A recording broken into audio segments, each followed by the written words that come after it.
up, guys, and welcome back to Skins in the Game, episode number 60. And yes, I am without my co-host, J-Dubs, my dad. He is out of town this week, so he's having fun on some roller coasters. He had a great family reunion on Saturday. I couldn't make it because I had a wedding in Maine. I was in Maine on Friday night, and I could not make it to Dayton, Ohio before 12 p.m. on Saturday because flights are just through the roof. I actually thought about it. I tried to do it, but I did not get there. But he had a great family reunion. Now he's over in Cedar Point. If you've never seen it, it's a amazing roller coaster, like the capital of the world, basically, of roller coasters. They have like 16, 17 roller coasters, and every time they build a new one, it breaks a record of some sort. When they built Top Thrill Dragster, it was the tallest and fastest roller coaster at the time. It went 122 miles an hour in 4 seconds, and it went 435 feet high, I want to say. And then the King Ka ended up going taller and faster over there in New Jersey at Six Flags. But at the time, it was the fastest. And they have this other one, should have looked at, Steel Vengeance, that's absolutely incredible. It's a wooden roller coaster, but with steel railing, so it's a nice smooth ride, and it's one of the coolest roller coasters you would ever be on. It's just winds, it flips. Actually, I don't know if it actually ever flips. It might never actually flip. I think it just goes sideways because it is a wooden roller coaster, but it's still pretty cool. What up, Pat? How's it going? What's up, Protect? How is everybody? But anyway, even though Dad's not here, I still told him to send me a dad joke. So we're going to start the show with a dad joke of the week. And he says this in text message. The guy went to his psychiatrist and said, "Doc, last night I had a dream about a wigwam and a teepee. What does it mean?" The doc says, "Oh, that's easy. You're too tense." But there it is. There's the dad joke of the week, even without J-Dubs in the house. How's it going, Just Know? All right, here is my what do you got for the week. And this is fun. All right, if you haven't dove into the world of arm wrestling, it's actually pretty interesting. And there's a lot of drama. It's an interesting sport. You could basically do this sport up until you're dead, like 70 years old. There's 70-year-olds still beating like 35-year-olds in arm wrestling in competition. So it's actually a really cool sport to get into if you have not, at least to watch it even. But there is a huge arm wrestling match this Saturday, June 25th in Dubai. All right, it's massive. It's the biggest arm wrestling match of all time. And it's a David versus Goliath type story. You can see on this picture, this is Levan Shagnishvili. I think I said that close to right. Shagnishvili. He is from the country Georgia, and he is a 400-pound plus monster, the strongest arm wrestler of all time. Like the guy bench presses, curls like 200 pounds or something crazy, maybe even more, one-armed. He is just a monster of a human being. And then you have Devin Larratt, a Canadian who has been an arm wrestler for like 25 plus years. LaFon has been a professional arm wrestler for about 5 or 6 years. Devin is considered to be the smartest arm wrestler of all time. And he is extremely talented as well as extremely strong, but not as strong as LaVon. But it's not all about strength in arm wrestling, and it really is interesting to see if Devin Larratt can do the impossible here on June 25th. There's a lot of backstory going on. It's a lot of fun, and not only are they doing it to see who's number one in the world, Devin has what he calls is the legacy hammer. He started it in 2017, where the best arm wrestler of each hand will get the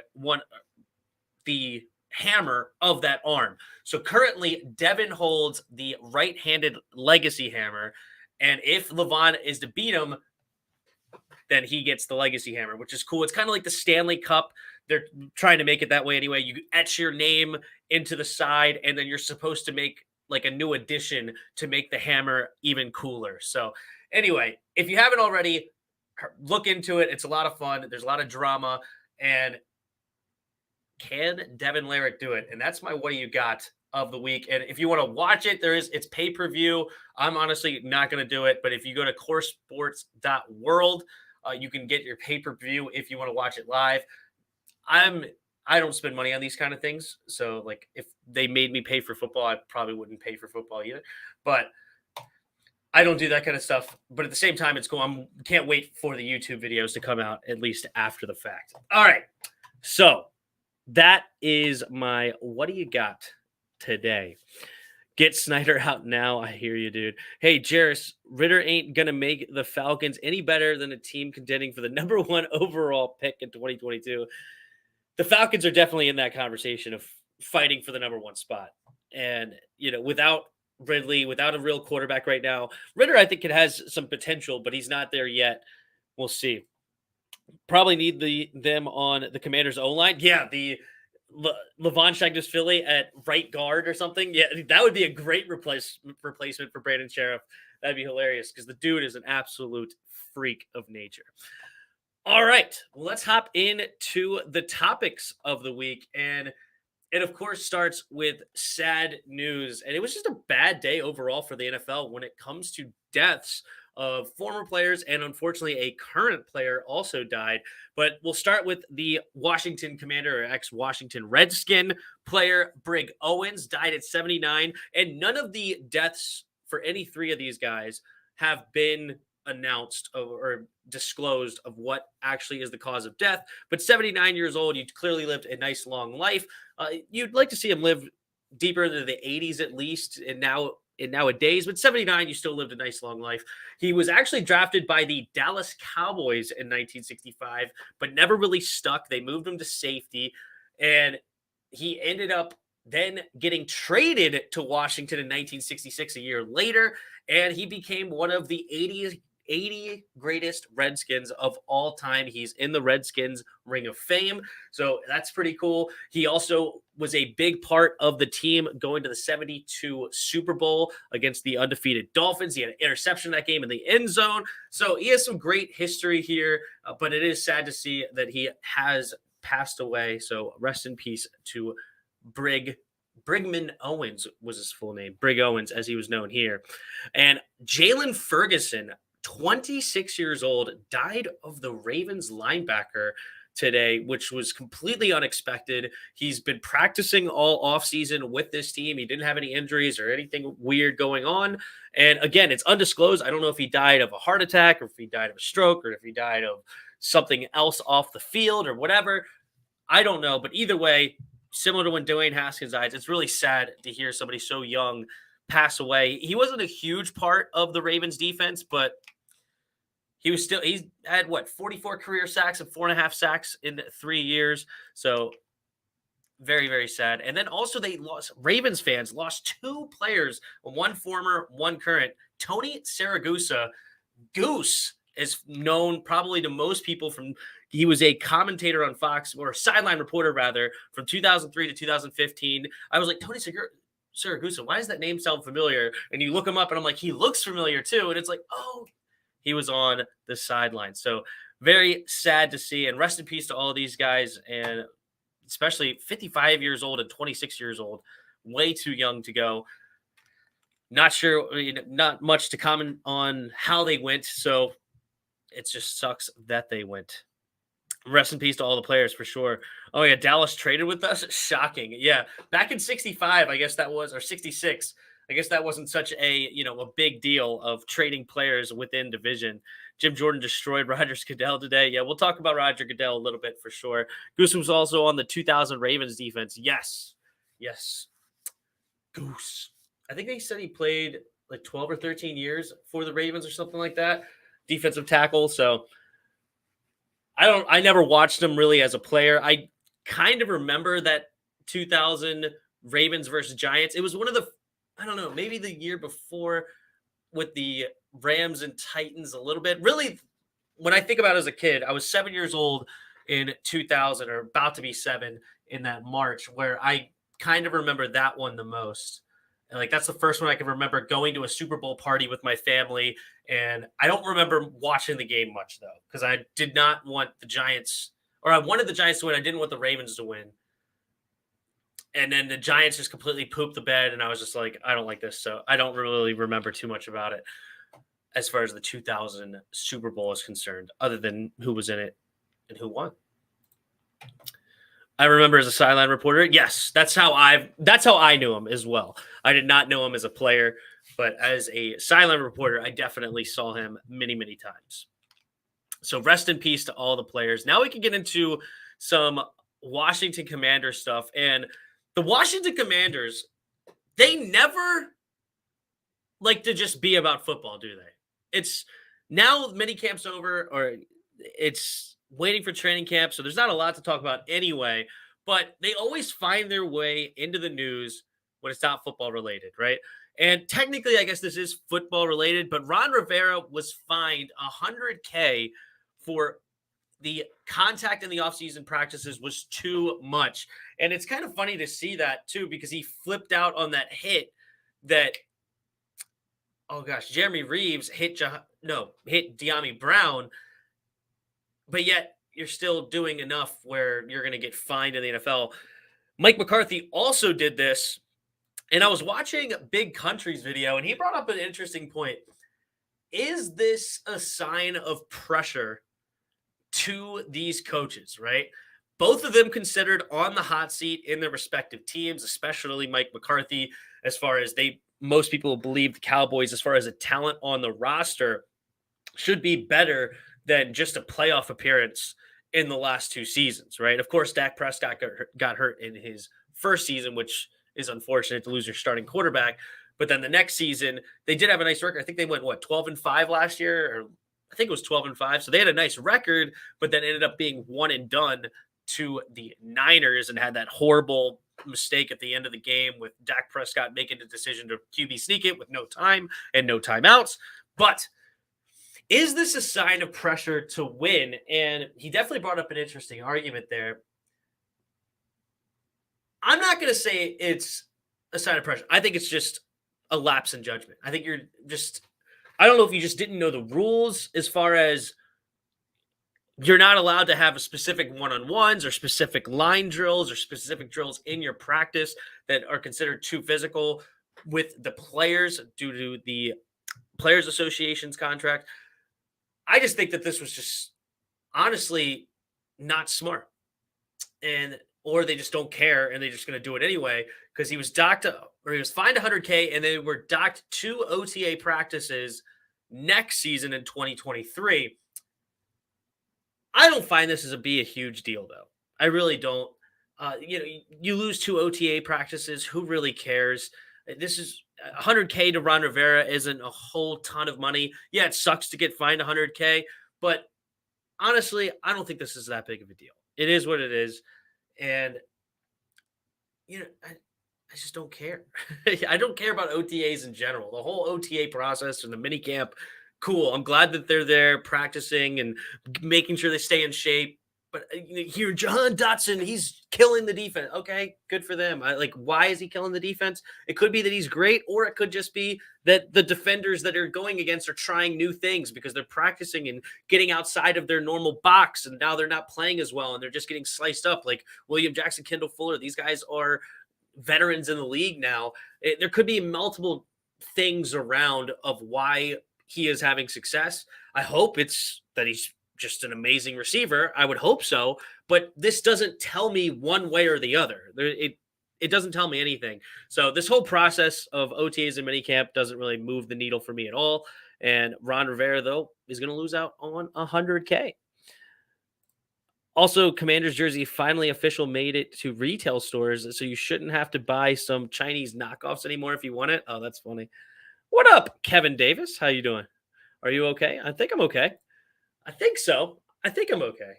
But no, it's just been a busy 2.5 months. And I finally had my last wedding that I was in this last Friday. And now I'm home and ready to relax this summer and do that kind of stuff. Because I've just been on the road. I've probably put 5,000 miles of travel on my car. It's been a lot in the last 2.5 months. And then and then if I include flying to Vegas, I mean, that's another, what, 3,000 miles. I don't know, probably of travel on there. So I've probably traveled like 10,000 miles or more in the last 2 months. It's been crazy. I never listened to ODA reports when they like this player has killed OTAs. Like, that's great. They're not allowed to hit anyone in OTAs, but sure. Yeah, that's another thing. It's like, is Jahan Dotson going to break a ton of tackles? Probably not. Probably not. All right. Dan Snyder may be subpoenaed to speak in front of Congress. And subpoena, if you don't know what that means, basically he will be forced to go and testify, or else a punishment will happen. So it's technically he has not been subpoenaed yet. From what it looks like, it looks like that's what they're threatening to do. I don't know if they can actually subpoena him or not, but it's still interesting. And I want Dan Snyder gone, but a part of me just says he's not going anywhere. Like, they're not going to force him to sell the team, and he's just going to stay and just continue to ground this freaking program into the dirt, or organization into the dirt. But I hope something happens, because they did interview Roger Goodell over like a Zoom call, and a congresswoman of some sort definitely dug into him and basically was trying to get him to say, hey, are you going to do more against Dan? Are you willing to do more? Roger Goodell said, yes, I'm willing to do more. And then basically, through a fit of, started yelling at him very crazily of, are you going to fire? Are you going to make him sell his team? And are you going to do this? Are you going to recommend selling his team? And it was interesting. So Roger Goodell said he has no authority to remove Dan Snyder, which is true. In order to remove an owner from the ownership of a team, the other owners have to vote him out. I believe it has to be at least 2/3 of the owners, or maybe it was 3/4. I think it's actually 3/4 of the owners. So out of 31, that would put you at roughly 23, 24 owners have to agree to vote you out of being an owner of a team. So technically, that's true. Roger Goodell does not have that authority, but he dodged the question when told you could recommend Dan Snyder be forced to sell the team. And he refused to answer that question. He just avoided it completely and basically said, I have no comment. And then she kept going. And that's when he was saying, I have no authority to remove Dan. But he definitely was refusal to say, I think that Dan Snyder should sell this team, or should be forced to sell this team. And that's interesting.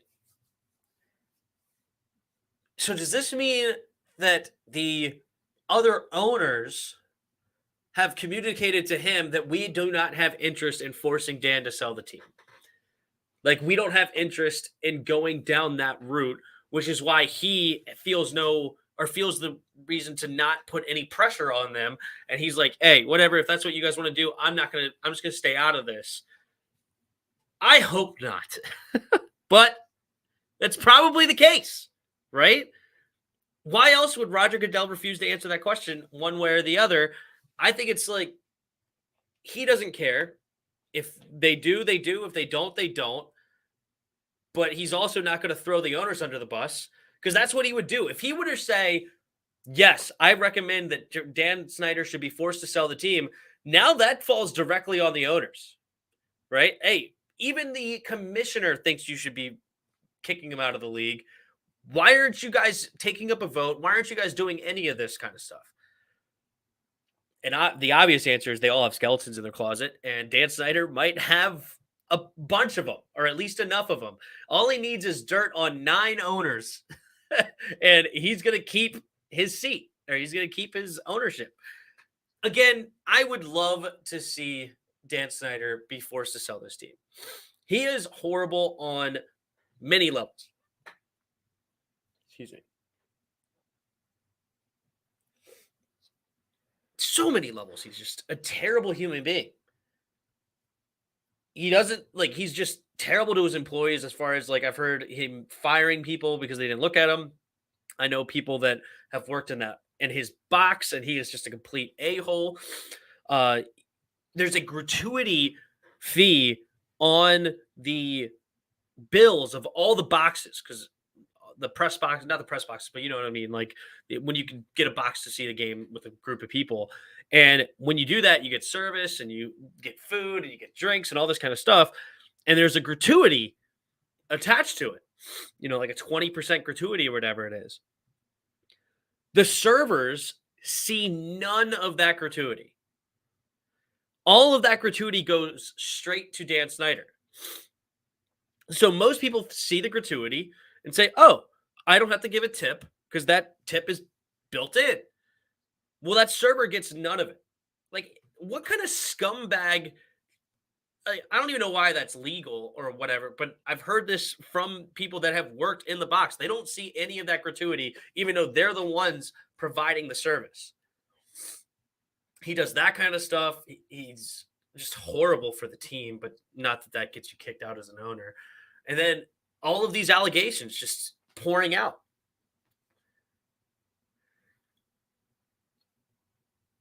And then what he did to Sean Taylor was just unbelievable. Just so bad. The handling of the Sean Taylor retirement. And they're doing something else for Sean Taylor again, I feel like, this year. I can't remember already, but it's just I'm just snake bit. I don't even care anymore because of how bad they handled it last year. And now it's like 4 days ahead of time. But again, not that that gets you kicked out of ownership, but obviously the sexual allegations have a chance to get him kicked out, and the holding back money from the other owners. Those are the two things that can get him kicked out of the league. And I just don't think that the other owners think that that's enough, and they're just gonna let it slide under the rug. And I don't think he's gonna get out of here, which would suck for our team. Which would suck. Until they force him out, we'll have to deal with him. Yup, it's true. I never listened to OTA Reporter. No, sorry. WWE has cursed all sports by unifying the world titles, all of the sports players' deaths since April 3rd, all of these current players in the NFL and the NBA passing, plus the load of injuries in pro wrestling. What in the world are you smoking? Like that McKissick juke was cool, but the defenders got to pull up anyway. Yeah, exactly. I completely agree with you. Yeah, I heard it last year from about some Texans unrestricted free agent that was killing it in OTAs, and he got cut like the next month. Right? I'm starting to see this myself. I didn't even believe it. Look at everything that's went wrong since April 3rd. If you don't believe me, that's funny. That is funny. That is hilarious.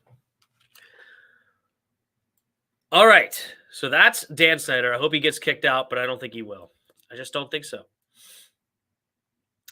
The last thing I got on the docket is the news that apparently Washington's front office started to intensify contract talks with Terry McLaurin before minicamp was over in hopes that they could get a deal done so he could show up to minicamp, but still no deal was done as of the moment. And I was looking at, I don't have it up anymore, but I was looking at the over the cap numbers as far as the cap space is concerned. And cap space is not a concern at all anymore when it comes to Terry McLaurin, at least in this season. So I was saying for a while that it doesn't matter about this year's cap space, and that was only partly true.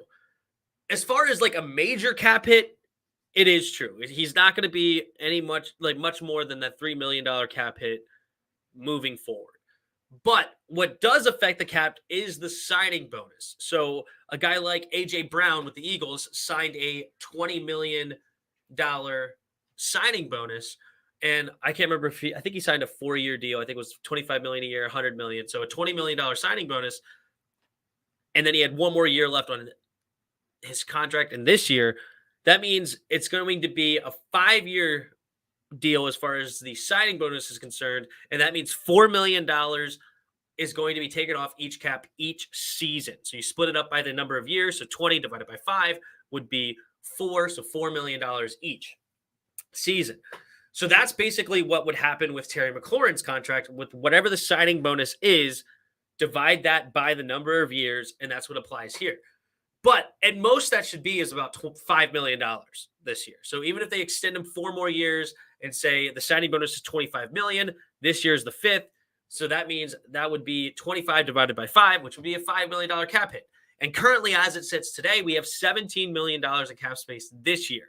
Next year, we only have $11 million, which was definitely lower than I thought it was. I thought it was going to be higher than 11, but only $11 million. Now, that doesn't matter too much next year. We could restructure, we could cut, and we have more than 50 guys or 53 guys on the roster as it sits today for next year.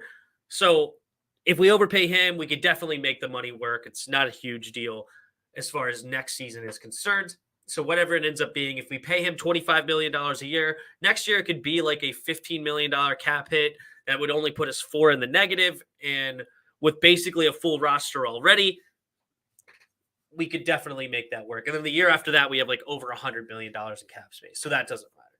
So cap space is definitely not the issue anymore when it comes to Terry McLaurin.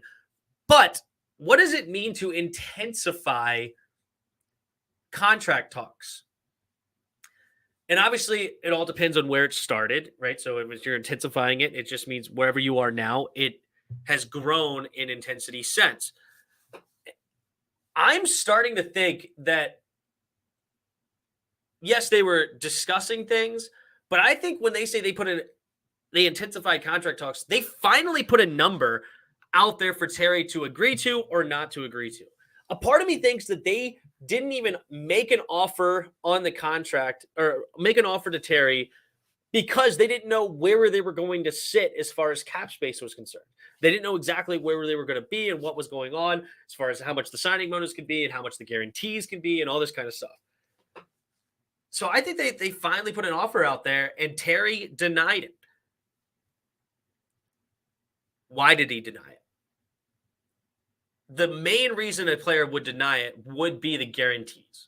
How much guaranteed money were they trying to give a guy like Terry McLaurin? I hope I've been saying Terry McLaurin and not Antonio Gibson, because now in my head I'm thinking I'm saying both. But Terry McLaurin is obviously who we're talking about. Scary Terry. So what do I think the contract should be, and where do I think that they are compared to that? So I think that Terry would accept $25 million a year, 4 years, which would put him at $100 million. And then the guaranteed money should be somewhere in the 75 to 80 range. If they didn't accept that, I think they're probably in that $25 million range because where A.J. Brown signed. So I think that they should be, as far as the year, I think they should be close at the very least. So I'm going to say they're in the $25 million, but I think they might only be in the $60 million range. Like $65 million guaranteed, maybe. Something like that is my guess. There's no reports on these. And then Terry still could be over that, though. He says, hey, A.J. Brown got $25 million. I don't care. I want 26. So give me a 4-year deal, $104 million. So that'd be an extra $1 million a year. He probably wants a bigger signing bonus than AJ, and I think AJ got 20. So give him 22, 23, 24, somewhere in that range, which would be not a big deal as far as how much hits this cap this year.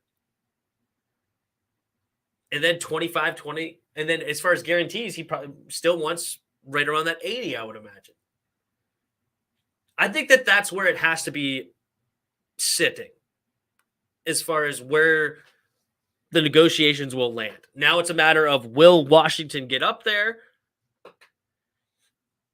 And I believe that Terry would sign that contract. If that was the deal, 4 years, $104 million extension, $23 million signing bonus, and $80 million guaranteed, I think he would sign that contract. So I feel like they are below that, and that's why the contract's not getting done. And there could also always be like minutia as far as the contract of injuries and all this kind of stuff. There could be stuff like that, but I doubt it. I doubt it. I think it has to do with the dollar amount. And I think that that's got to be in the range of where we're at. And divided means not 23. How about 24 and a half? Maybe. Maybe. What up, Kevin? No, signing bonus doesn't kick in until the new contract comes into effect. I don't think that that's true. I don't think that that's true. Because I was looking into it. Or I remember talking to somebody about it. I don't think that that's true. I think the signing bonus starts that year that it happened. Like if he gets the signing bonus this year, then it starts the year that he signed the signing bonus. That's the thing, right? So even if he had 2 years left on his deal, but he signed a signing bonus 2 years or signed a deal 2 years in advance, the signing bonus would start that year. So it starts whenever he signs it. Maybe the language of the contract with incentives and upfront money. I just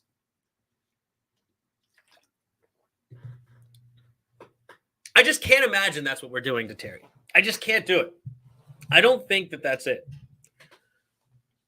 I just think we're too low for what Terry's asking for. I don't think it's some incentives and stuff like that. I mean, it could be. Obviously, we don't know. So it's not impossible. But as far as they're putting too much incentives into the contract instead of just guarantees, it's very possible. Again, the Jaguars screwed the wide receiver market when they gave it Christian Kirk. Yeah, but I don't care about the Christian Kirk thing. That's irrelevant. What's much more relevant is the A.J. Brown contract. Much more relevant. And it's also possible that Terry is just refusing to sign until Debo does. That's another whole thing, right? Like he's waiting to see what Debo gets, and he's going to base it off what Debo gets. He's like, screw AJ. His team didn't even want him. I want to know what Debo makes first. And it's also possible that Debo's waiting to see what Terry does. But it's interesting. Terry's going to be gone soon, Tim? I don't think so. Watch us lose Terry. Also, Snyder's got to go. I am with you. By the way, on the basketball front, I heard Beal declined his option and will become an unrestricted free agent. So we're going to lose Beal. I hurt bad.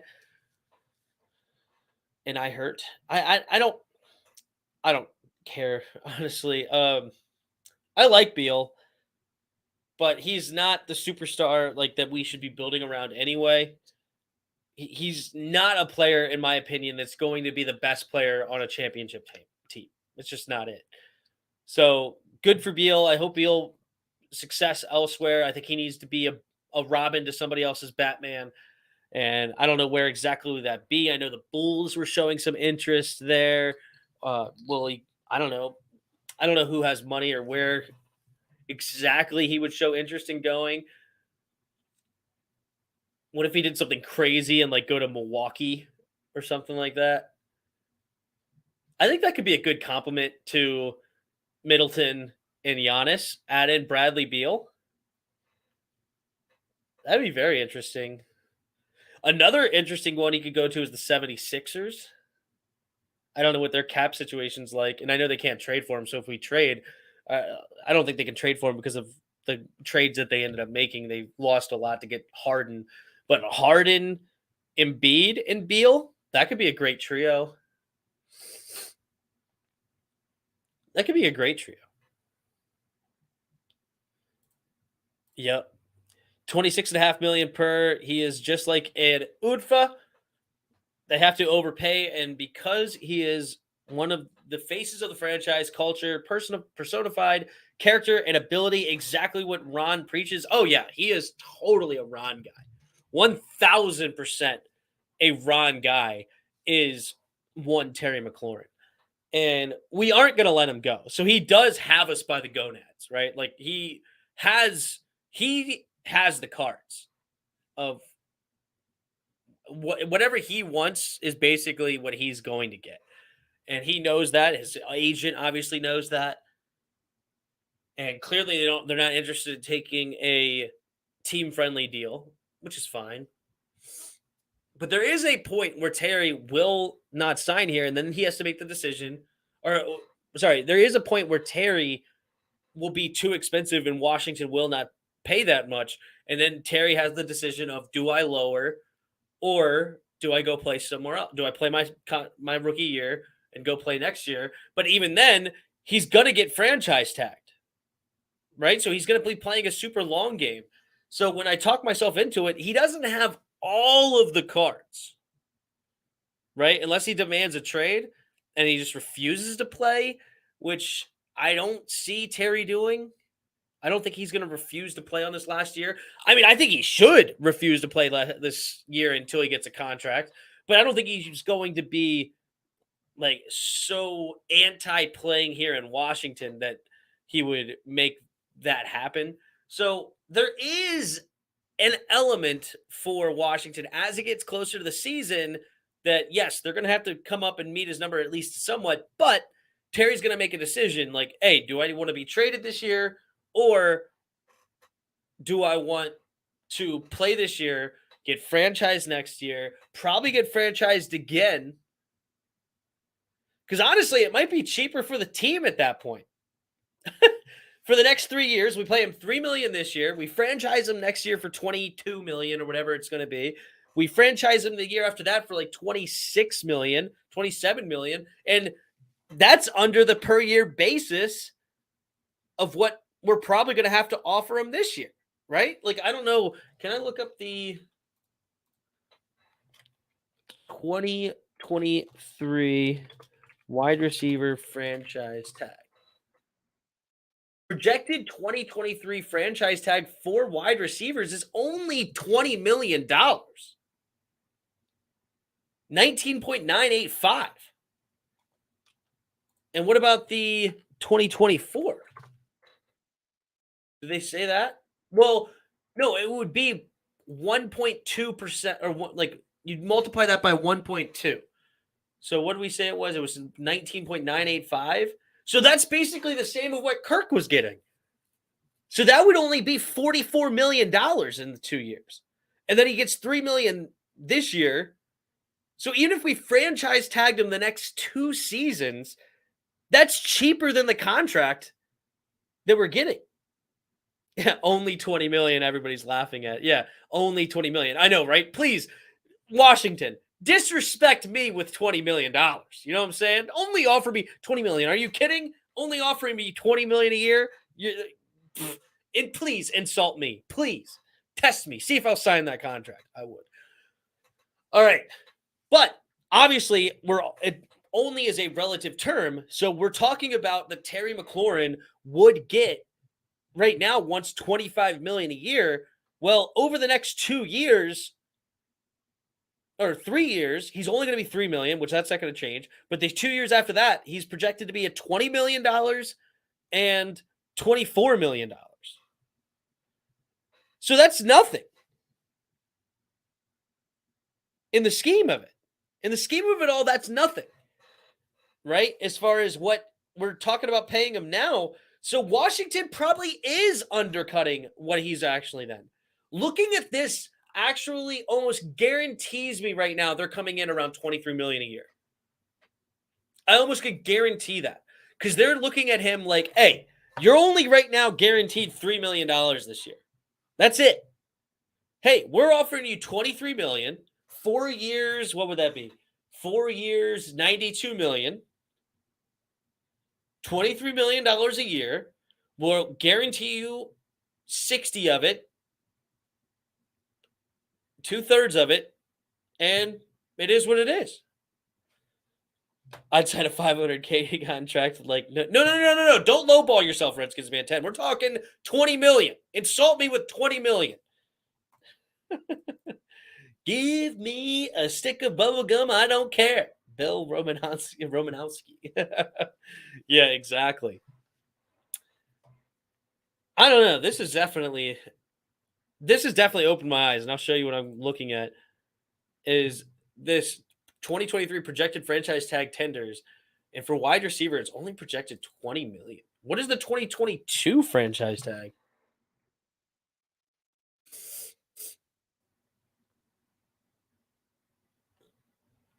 What is the franchise tag for wide receivers?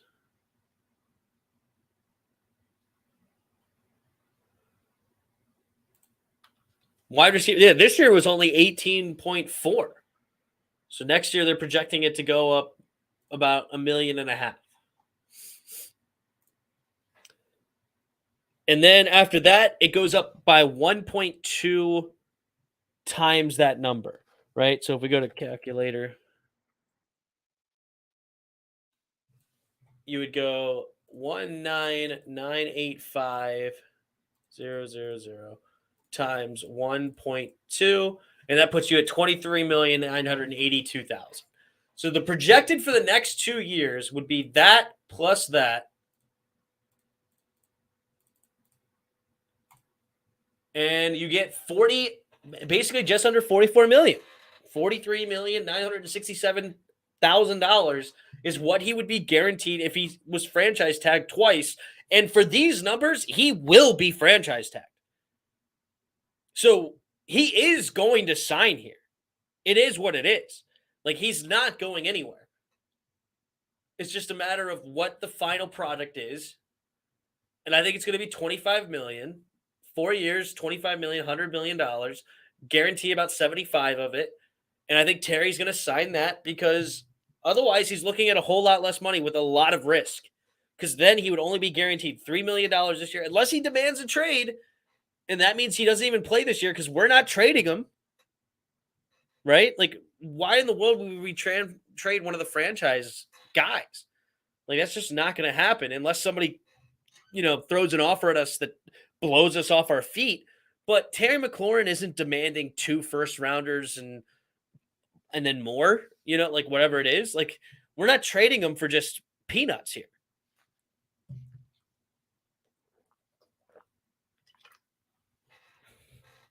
Pay Terry now. Don't wait, because Debo, DK, Bateman, Waddle, Smith, and Chase are going to destroy the current market. Yeah, for sure. Transition tag him. Yeah, there's also the transition tag, which I don't remember all the details about. I really don't. But that's only 17.5 million. I don't remember the details of the transition tag. NFL transition tag. Transition tags are similar to franchise tags with 2 exceptions. Rather than top 5, transition tags using the average of the top 10 highest players at the position and don't provide any guaranteed compensation clause.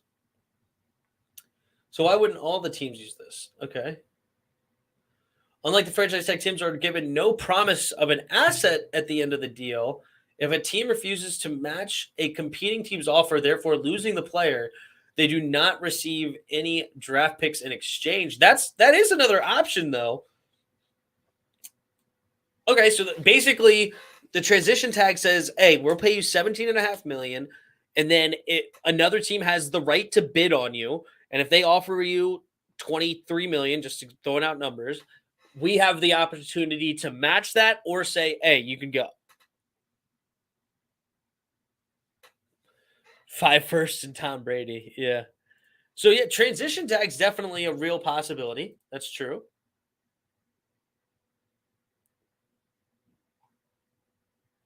What are the advantages and disadvantages of using the franchise or transition tags?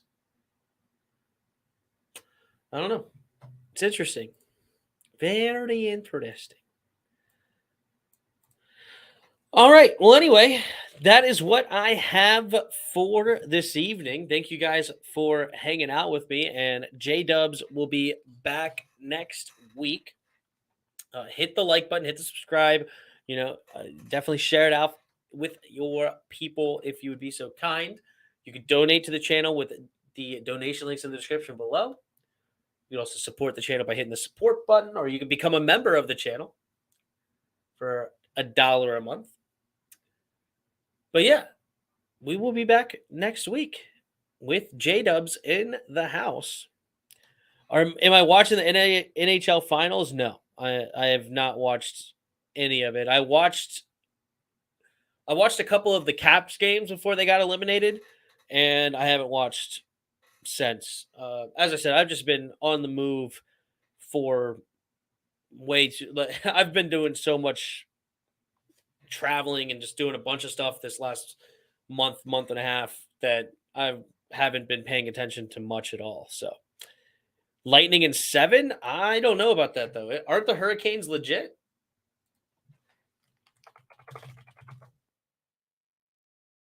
Not the Hurricanes, the Avalanche. I'm an idiot. Colorado Avalanche. Avalanche.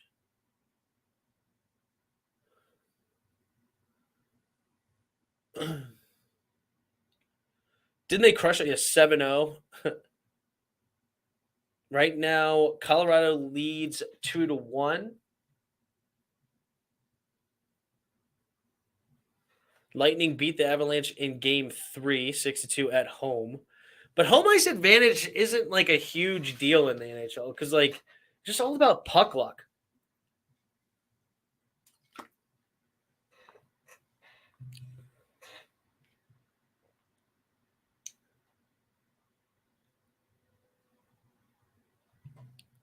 You should try the daily Weddle real quick. Weddle? Oh, the Weddle. I haven't played much Weddle. I've played Wordle every day, but that's funny. Weddle. I've played like 1 or 2 of the Weddles. Like, I haven't done much. Okay. So we have 8 guesses, NFL player guessing game, and they're going to give us all the year and everything. Let's just start with a random joint. Like, we'll start with him.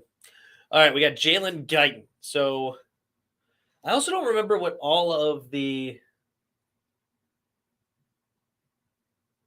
So this means he is in the AFC, but not the West, I think.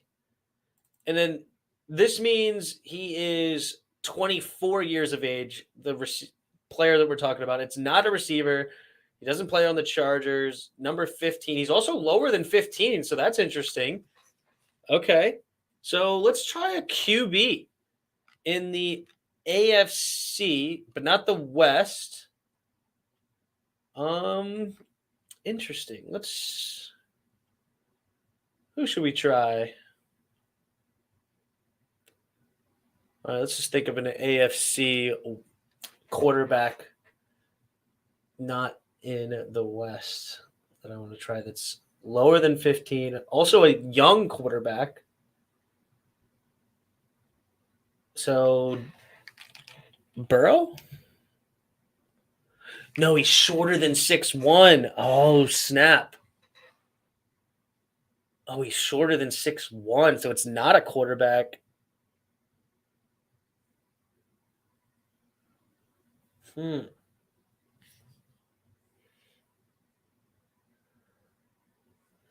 It's shorter than 6'1".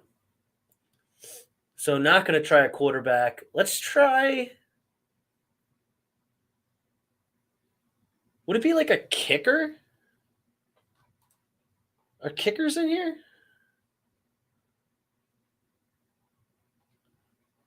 Could be like a kicker or something. Why am I drawing a blank on like everybody in the league right now? Like, it's so funny. I'm like terrible at this game right now. All right, let's go kicker. And it's also funny because I can only think of the AFC West. Give me a different division. All right, let's go with AFC South. Like Kahimi. Is Fairburn in here or whatever? Nope. Is there no kickers? I guess there's probably no kickers, right? Like Mick. Okay, so kickers aren't a thing. It's not kicker. Is it Mayfield? It could be Mayfield. That's actually a good guess. That's a great guess. No, he's 27. Baker's too old. Lower than 6. He is 6'1". So it's somebody really short. It's not a quarterback, not in Cleveland, not in the AFC North. What in the world? It's got to. Is it a running back? All right, running back on. Let's go with.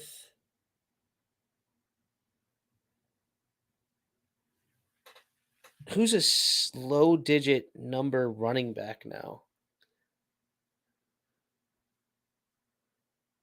It's great on position, so I think it's. Oh, it could be defense. That's a whole nother thing. Jeez, I wasn't even thinking defense. It totally could be defense. Good point. It could be defense. So who's a low defense? All right, this is not going to be it because it's the wrong thing, but I just know that he's a low number. No, it's only offensive players. So it's not defensive players. So it's got to be an offensive player. I think it's got to be running back. It's got to be. Who's a single digit running back? Yeah, Kyler Murray's not in the AFC. It's got to be an AFC team. It's got to be an AFC. It's not a quarterback now. It's got to be a running back. I'm not used to single digit running back numbers. That's a big problem here. Again, let's just choose somebody. Let's go like Travis Etienne. Boom! From left field, out of nowhere, Travis Etienne Jr. Bada bing, bada boom. That was from left field. What do you know? Travis Etienne pulled that out of. Oh, wait, is there a hard mode? You can play hard mode? Okay. So that was easy mode. Okay, so now we got 10 guesses. So does this mean like defense is now on here? Okay, so now it's offense and defense. So let's go ahead and just start with a random one again. Why not Seymour? Okay, so we know they're 6 foot. They're in the NFC. CB is close, so we're looking at safeties, right? Or no, I think CB just tells us defense is the answer. Okay, it's an older player and it's a super high number, but they're 6 feet exactly, but not a corner. So I guess it could be not Baltimore either. Age. Okay, let's see. But not the AFC. So we got to go NFC. NFC. Over age 28, so definitely older. Let's go with. I'm going to go with Harrison Smith. Okay, we got Minnesota. Harrison Smith 6'2". I didn't think he was that tall. But okay. Wait, Harrison Smith is. Anyway, it doesn't matter. Okay, so he's younger than 33. So he's on Minnesota. On defense in Minnesota. Not that I am phenomenal at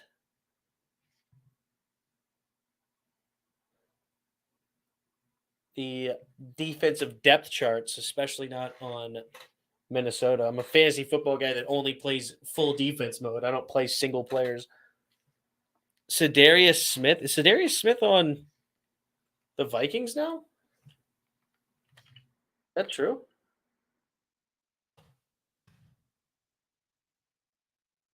I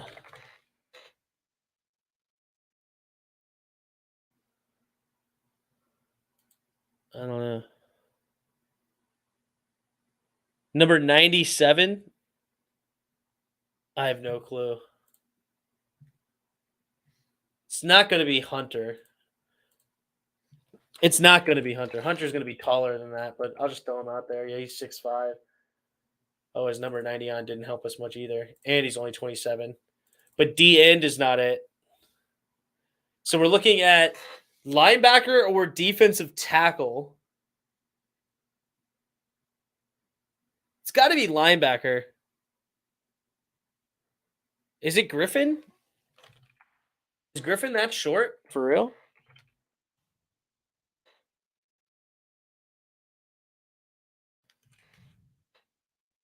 Everson's not even an option. Did he retire? I know he was old. But he's under 33. Well, I'm only in for a minute. Tim got work in 8 hours. Just want to pop in. What up, bro? Patrick Peterson? No way he's a higher number than that, is it? No, because Patrick Peterson's a corner, so it can't be. It's got to be a linebacker or defensive tackle. And honestly, I'm drawing a blank on all the linebackers right now in Minnesota. Like, it's not like Dalvin Tomlinson, is it? Nope.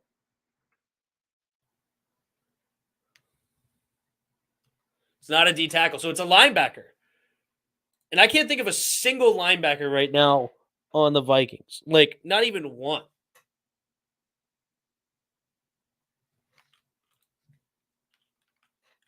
Is Barr still on the? No. Kendricks, rather. Hey, Eric Kendricks. There you go. Eric Kendricks. There it is.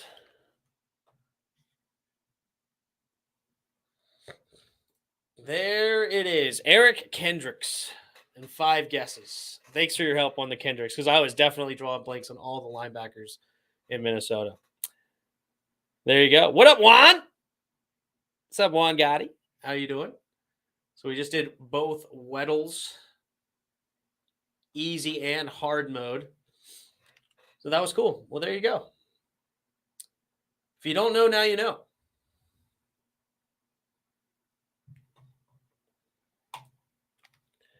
Well, that ate up the last 10, 15 minutes. So there you go. This is how all streams should end.